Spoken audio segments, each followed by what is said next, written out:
আসসালামু আলাইকুম ওয়া রাহমাতুল্লাহি ওয়া বারাকাতুহু। আজ কিছু কথা না বলেই পারছি না, কারণ কিছুদিন যাবতীয় আমরা সকলেই দেখছি ফেসবুকে একটা ভাইরাল, মিডিয়া জগতে একটা ভাইরাল বিষয়, সেটা হচ্ছে জনাব আহমদুল্লাহ হুজুরের কিছু বক্তব্য নিয়ে তাহিরি হুজুরের বেশি অতিরঞ্জিত লাফালাফি। আমি বলতে চাচ্ছি সকল আলেমদের কাছ থেকে যে আপনারা শেষ বিদায়ের রাসূল সাল্লাল্লাহু আলাইহি ওয়াসাল্লামের বক্তব্যটুকু শোনেন। সেখানে কি আছে, কি বলেছে? উনি প্রথমেই বলেছে ইসলাম নিয়ে তোমরা এত বেশি বাড়াবাড়ি করো না। তো সেই ক্ষেত্রে আমি মনে করি একজন আলেমকে সবচেয়ে বেশি শিক্ষণীয় হতে হবে, একজন আলেমকে সবচেয়ে বিনয়ী হতে হবে, একজন আলেমকে সভ্যতা শিখতে হবে। তাহলে নিজেদের ভিতরে যদি সভ্যতার অভাব হয় তাহলে মানুষ কি শিখবে? ইসলাম কারো বাবার সম্পদ না। এদেশের মানুষ ইসলাম প্রিয়। এদেশের মানুষ ইসলামের উপরে যদি কোনো আঘাত আসে, সেটা যার কারণেই আসুক না কেন, মানুষ ছেড়ে দিবে না। তো আমি আপনাদেরকে বলছি, এখনও সময় আছে, লাফালাফি বন্ধ করুন, নিজেকে নিয়ন্ত্রণ করুন এবং নিজেকে অনেক বড় কিছু জাহের করেন না।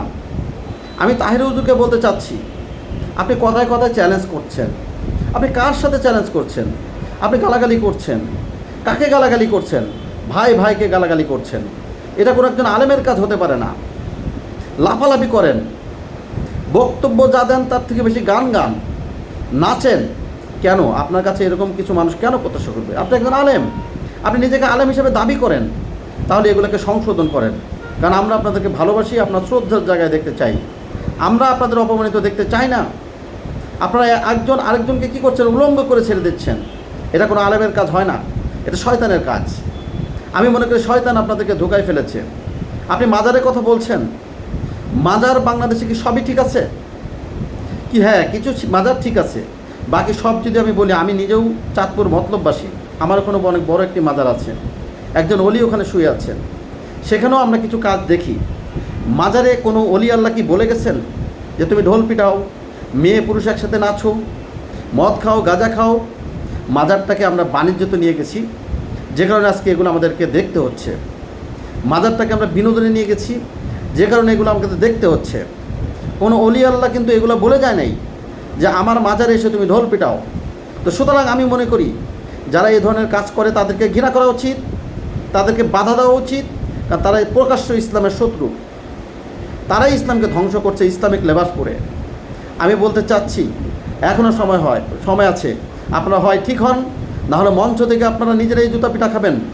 মানুষ যখন খেপে যাবে না, তখন আপনাদের ওয়াজ কেউ পয়সা দিয়ে শুনতে যাবে না। নষ্ট হবে ইসলামের অনেকগুলো মানুষের ইমান। মানুষ হয়ে যাচ্ছে ইমান হারা, মানুষ আমরা হয়ে যাচ্ছে হাসির পাত্র। এগুলো ইহুদি চক্র, এগুলি নাস্তিকদের চক্র। আপনারা কেন বোঝেন না? আপনাকে এইটুকু বোঝেন না, একজন ইহুদি আরেকজন ইহুদিকে নিয়ে কখনো সমালোচনা করে না? আমরা কেন একজন মুসলিম আরেকজন মুসলিমকে নিয়ে সমালোচনা করতেছি? এত দলাদলি বাদ দেন, সকলেই ঠিক হন। ইসলামকে প্রচার প্রচারণা যদি করতে হয়, কোরআনের আদলে করেন। অতিরিক্ত ভালোবাসা দেখিয়ে নিজেকে ভাইরালের জায়গায় লুটে নিয়েন না, এটা কখনই ভালো হবে না। একটি কথা মনে রাখবেন, আপনারা খুব সূক্ষ্ম জায়গায় আছেন।